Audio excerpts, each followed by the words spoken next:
Afghanistan, America's longest war to date. He'll be unveiling his strategy, which is widely expected to call for additional troops. Whatever the decision, it comes 6 months since his last major address and nearly 16 years since the war began. The U.S. and its allies brought down al-Qaeda and the Taliban, but the insurgency has dragged on ever since, and despite years of training Afghan forces and hundreds of billions of dollars, the government of Afghanistan is still not strong enough to stand and fight on its own. American combat operations officially ended there more than 2 years ago, but of course the fighting continues. So tonight the president is expected to call for additional troops in a war that has already cost the lives of more than 2,300 American servicemen and women, wounded countless more, killed tens of thousands of Afghans, and cost American taxpayers hundreds of billions of dollars. For years before President Trump was responsible for the conduct of the war, back when he was just Donald Trump and quick to opine on Twitter, he was firmly against the war. October 2011, he tweeted, "When will we stop wasting our money on rebuilding Afghanistan? We must rebuild our country first." In March of 2012, "Afghanistan is a total disaster. We don't know what we're doing. They are, in addition to everything else, robbing us blind." January 2013, "I agree with President Obama in Afghanistan. We should have a speedy withdrawal. Why should we keep wasting our money? Rebuild the U.S." March that same year, "We should leave Afghanistan immediately. No more wasted lives. If we have to go back in, we go in hard and quick. Rebuild the U.S. first." When Citizen Trump became Candidate Trump, however, his views, well, as they say, evolved. Do you believe that American boots should stay on the ground in Afghanistan to stabilize the situation? I wouldn't totally disagree with it, except, at some point, are they going to be there for the next 200 years? At some point, what's going on? It's going to be a long time. We made a terrible mistake getting involved there in the first place. We had real brilliant thinkers that didn't know what the hell they were doing. And it's a mess. It's a mess. And at this point, you probably have to, because that thing will collapse about 2 seconds after they leave, just as I said that Iraq was going to collapse after we leave. He later on said that he was talking about Iraq, although at the end he references Iraq, and it seems to be different. Anyway, there he is grudgingly accepting the geopolitical case apparently for staying in Afghanistan. And here he is fastening onto a different reason, a variation on his refrain about going to Iraq, in his words, taking the oil. So we fight in Afghanistan. And Afghanistan has great mineral wealth. People didn't know that. Great mineral wealth. Nobody knew, but Afghanistan has great wealth in minerals. And nobody knew this. So China is taking out the minerals on this side of the ridge, and we're fighting over here. How stupid are we? But despite all his recent criticism of President Obama, if President Trump announces tonight he's expanding the U.S. presidency, he'll effectively be continuing his predecessor's policies, whether he admits it or not. And as the president prepares to address the nation tonight, he's going to be asking the country to trust his judgment where American lives are concerned at the precise moment that polls show a majority of people do not. Athena Jones is at Joint Base Meyer, next door to the Pentagon, where the president's going to address the nation. So what else do we know about what the president is going to lay out in his speech tonight?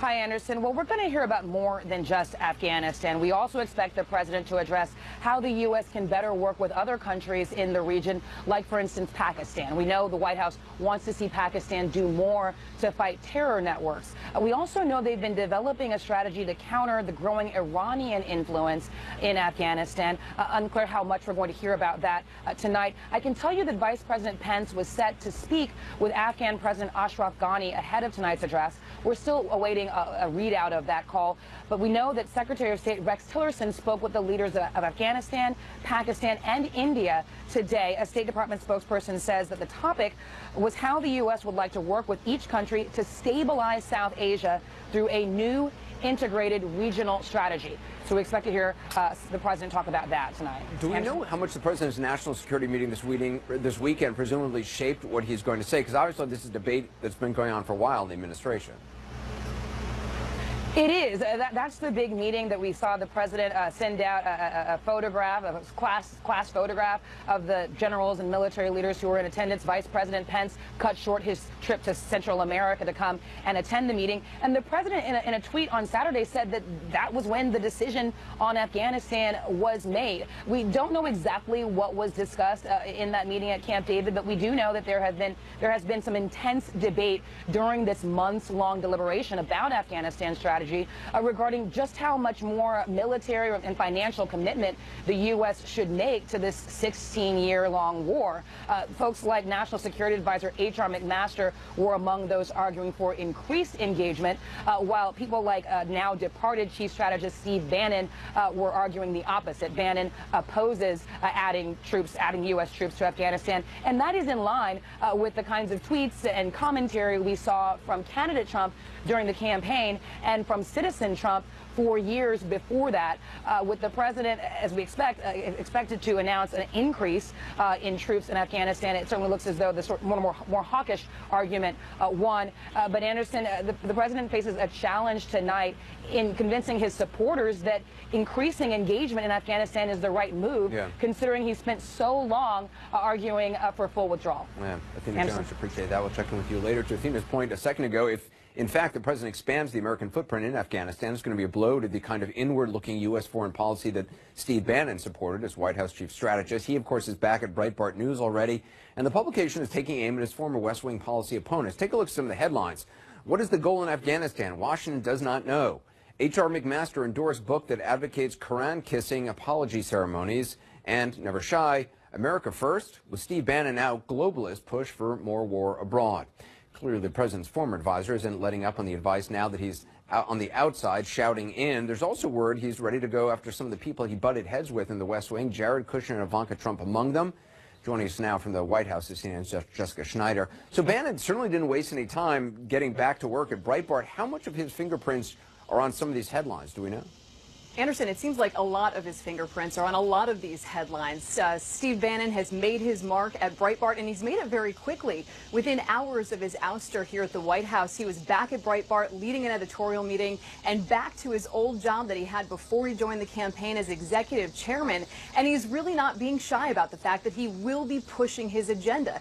Again, within hours of his ouster, he told the Weekly Standard this. He said, "I've got my hands back on my weapons. I'm going to crush the opposition." And it seems that way in a lot of the headlines we've been seeing throughout the past few days at Breitbart, specifically today as to President Trump's possible increase of troops in Afghanistan. We saw two different headlines today from columnists there saying Trump's Afghan plan, why the U.S. will neither win nor lose. We also saw another column that said, really, after 16 years, why would more troops or more money help? So, yes, we're seeing Steve Bannon's mark at Breitbart very quickly, Anderson. And as far as Bannon or his allies going after members of the administration they butted heads with General McMaster, Kushner, Ivanka Trump, Gary Cohn, how much could that ratchet up in the days ahead?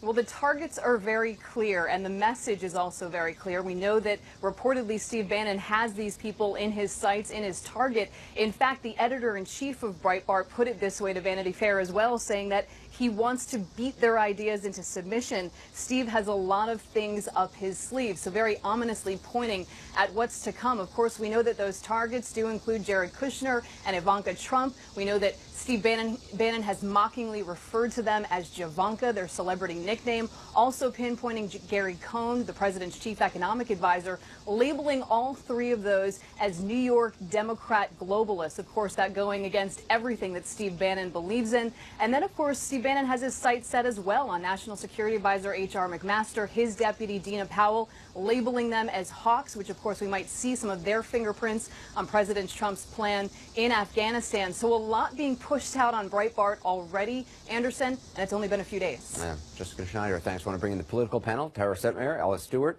Ryan Lizza, and Kirsten Powers. I mean, so much for, resigning or being fired and kind of going away gracefully and not revealing things that, you learned while you were working for your employer. I mean, doesn't seem like that's Steve Bannon's It's very philosophy. old-fashioned of you, I think. I know. I think it's very old-fashioned. Yeah, what happened to that thing of just like keeping the secrets you learned while you were in your job? Yeah, I don't think that's going to happen, and I don't think that they should have ever expected it to happen. And I wonder if some of the people who really advocated for him leaving aren't going to regret it, because he's this more is somebody. outside, yeah, he's much more dangerous outside because of what he knows, and also because look, Breitbart is going to operate now in a much more effective fashion with Steve Bannon back there, right? I mean, whatever you want to say about Steve Bannon, he knows what he's doing. He knows how to get his message out there, and it's going to be a much more effective organization in terms of targeting the issues that they care about. Also has a lot more information now that he's, learned. I mean, he had a security clearance. He's been in meetings. He's been in an incredibly important role. Yeah, and I think that he, and the other thing you have to remember is that Donald Trump pays a lot more attention to the news than he pays attention to people who are right in front of him. So you have a lot more influence over him, I think, if you can get people ginned up in the outside world, in the news world, versus just sitting there trying to talk to him. Right. At one point, I mean, it seems like Bannon's trying to portray himself as trying to, keep Trump on the populist front and kind of save that Donald Trump, which his base loved. Yeah. At the same time, we're hearing quotes from people at Breitbart talking about, being involved in impeachment if the president doesn't, adhere to that.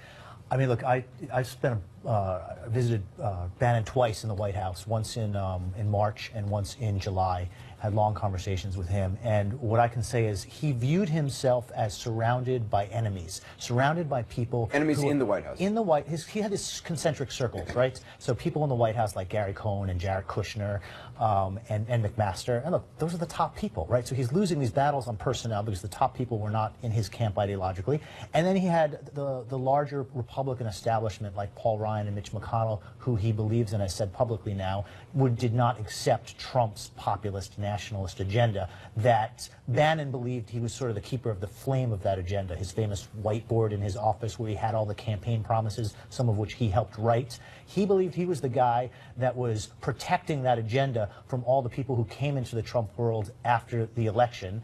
And let's be honest, he lost, right? He doesn't believe in the tax cut plan that is being put forward by the Republican Party. He wasn't a big believer really in the Obamacare plan, and to the extent that he tried to get it through, he failed. His trade agenda never really got off the ground in the way that he wanted. He was against the strike in Syria.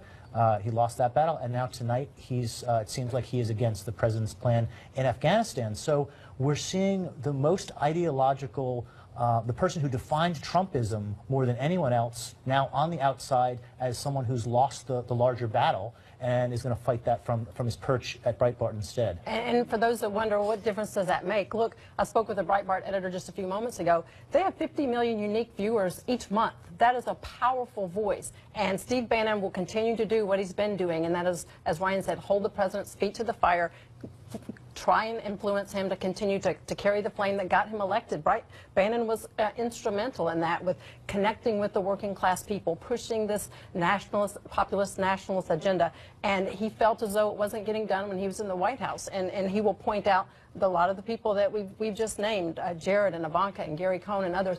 He views them as the West Wing Democrats, say they'd be more comfortable in a Clinton administration. So what Bannon will do, and they say they're going to continue to do what they've been doing, they're going to push back on the globalist ideas and increasing the footprint militarily, but he's going to do it communicating directly to the people, and they say they are even more emboldened and more aggressive now with Bannon back at the House. It's also interesting, Tara, whether this is going to be one of those relationships that President Trump seems to have with people who officially have been fired or resigned, but he still is, there was Corey Lewandowski who was never clear, like, is he really been fired, or like he's still receiving calls from the president, even when he was on panels. So is Steve Bannon one of those people?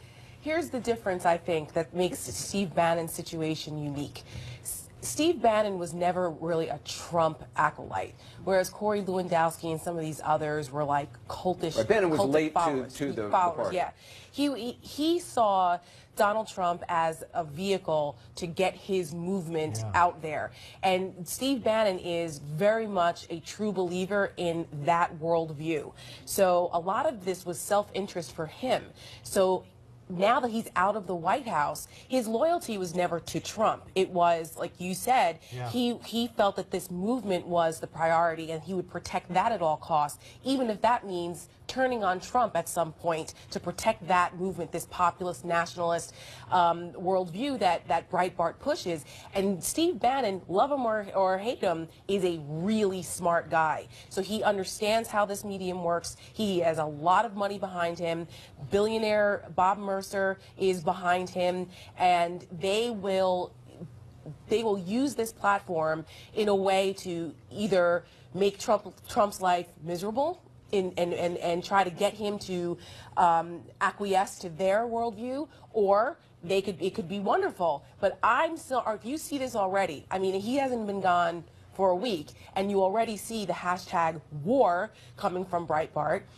And Steve Bannon is excited about this political guerrilla warfare he seems to get off on. Right, for guys engaging accusing in the that. others in the White House being hawks, he certainly uses a lot of war terminology. Yes. Yeah, and just on your point about whether Trump will rely on his advice or not, I think he does have a history of doing that. One longtime Trump advisor once said he values your advice more when he's not paying for it. Yeah. And he has a long history of keeping these guys on. I think I gave a long list of fights that Bannon lost inside the White House. It's fair to also point out he really did change the Republican Party on immigration. He and Trump changed the Republican Party. They were going in a different direction on immigration when Trump came along, and then Bannon, and he pushed the president to remove the United States from the Paris climate deal. So not all of his battles were lost. It is interesting, though. We're going to be hearing from the president in 45 minutes or so, and obviously bringing it live, and then we'll talk about it afterward as well. But from what Donald Trump as a citizen said about Afghanistan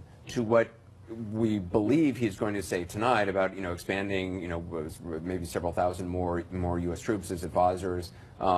I mean, it is a sea change, and obviously the office change is one. It's much different if you're president and responsible for this as if you're just a real estate developer, with a Twitter machine. But also when he was running, I mean, the things that he said, and I think that he said he was running on, was not to expand in Afghanistan. And so that was something that really set him apart from all of the other candidates on the stage. Right, you're right, no nation building, which... Right, I mean, it is really what distinguished him. And,